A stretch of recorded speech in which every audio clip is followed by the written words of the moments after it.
internet on Guys, August panoorin ito. Katulad to nung kahapon, August 12 na nangyari sa Simpsons sa already akin. just as people are gearing up habang to bumabiyahe celebrate ako. the spring season. Ito pala nangyari. Panoorin ito guys. Panoorin Crashes nyo. into the main internet cables on the ocean floor, causing widespread damage. Powerful storms prevent repairs, cutting off global connections. Cutting global connection daw. Phone, lose services, send message, wala din.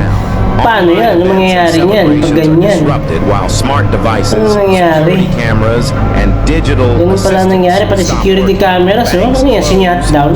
Ay hindi, sabi ba sa totoo kaya? ATMs Na talagang yun ang dahilan? long lines. Baka naman sumaputahin na sa mga linya natin. O yan, traffic din.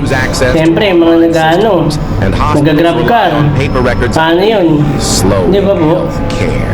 Ships get Pati lost sa without ospital, navigation, yung mga machine. while planes stay grounded, Diba? disrupting travel. Pati plane, travel, no? Delivery apps Ang crash. dami talagang mga apekto pag wala talaga internet. Pati pagkain, yan, walang online payment, Gcash, lahat ng online payment. Ito po, so, nangyari sa akin kahapon, yan. Actually, nangyari yan, 8:30 pa lang, nawawala-wala ng signal ko. Siyempre, hindi ko naman alam na may nangyari pa ng kakaiba. So, ito, 8:53, nirecord ko. Wala talaga akong signal. Talagang, as in, wala talaga. Pati yung mga kapwa kong Grab rider, mga delivery rider, nagtatanong din sa akin. Sabi ko, wala rin akong signal. Kanina pa eh. 8:30 pala, nagsimula na, wala akong signal. So, ayun, tingnan nyo, 8:59 na. Wala pa rin talagang signal. Kaya nirecord ko to.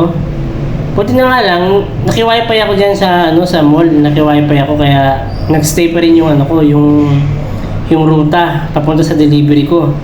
Naisip ko kanina, kaya naisip ko kahapon, ano gagawin ko dito? Paano ko ito may finish booking pag na-deliver ko na itong pagkain.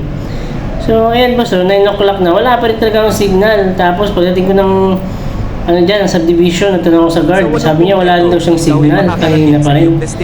So, yun pala yung nangyari. Ganun pala yung nangyari. Na-predict yun ni Simpson. Galing talaga, ang dami na napipredict, no? Totoo talaga nangyari. Talaga walang signal talaga siya.